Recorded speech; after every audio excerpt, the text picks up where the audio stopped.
السلام عليكم ورحمة الله وبركاته. ازيكم يا حبايبي، عاملين ايه؟ يا رب تكون بخير وأتم الصحة والعافية. النهارده هنتكلم عن منتخب مصر. مباراة زي الزفت، الحمد لله على كل شيء.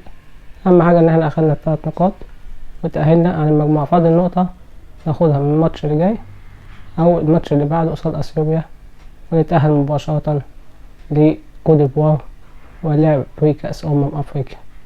هذا الهدف هو طارق حامد، لاعب رجولة، لاعب الزمالك، لاعب راجل في الملعب، قوي، ما يهموش اي حد، بينزل راجل قصاد راجل، لاعب رائع. مش عارف ليه في وقت معين كان المنتخب مكانش ضمه، بس هو لعيب محترم جدا، وتمركزه في نص الملعب من اهم المراكز للمنتخب. واحرز الهدف الاول بعد ما بصاله محمد صلاح باصة حنينة وأيئة، جابها بكل سهولة في المرمى، رائعة. الهدف التاني جه عن طريق مرموش، كان هدف رائع بردك، 3 باصات هوبا جول.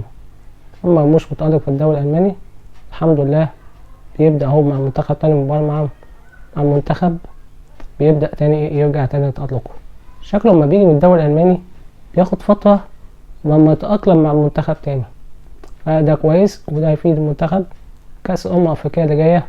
ويا رب يا جماعة نضم المحترفين بتوعنا اللي بقوا في الدوريات العالمية. عندنا كمية محترفين، لو عملنا زي منتخب المغرب وضمناهم من جنسيات مختلفة، تلاقي مثلا أبوه مثلا مصري، أمه مصرية، ضموهم مستنيين ايه؟ ضموهم عشان خاطر منتخب مصر، واللعيبة عندهم مهارات عالية جدا. طبعا نيجي بقى عند العالمي بتاعنا أبو صلاح ومصطفى محمد. يا على البصة بتاعت مصطفى محمد، ايه يالا كنت واكل يالا قطايف يالا قبل ما تنزل الملعب. ايه متعشى قطايف امبارح؟ ده انت اديتها له ايه؟ حطها له كده باللمسه واحده برجليه طايره ورايحه له قدامه، بصراحه اخدها طخ في الجون. السلام على الاجوان.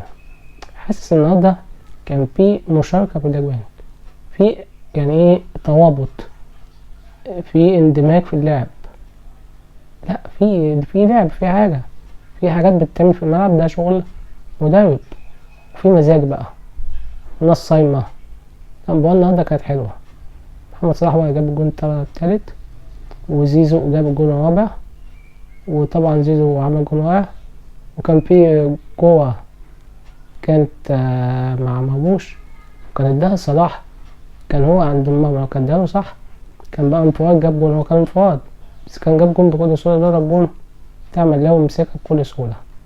مبروك لمنتخب مصر، يا رب القادم أحلى، ويا رب النصر لبلدنا، يا رب دايما منتصرين، يا رب عقبال ما نروح كأس الأفريقية نكون شايلين الكأس إن شاء الله. طبعا منتخب المغرب منتخب رائع، المنتخبات الأفريقية كلها قوية والعربية. هتبقى بطولة السنة الجاية كوت ديفوار من أقوى البطولات الأفريقية. متنساش تعمل متابعة، أو ما تنسيش تعمل متابعة والاشتراك ليصل الكل جديد. والسلام عليكم ورحمة الله وبركاته.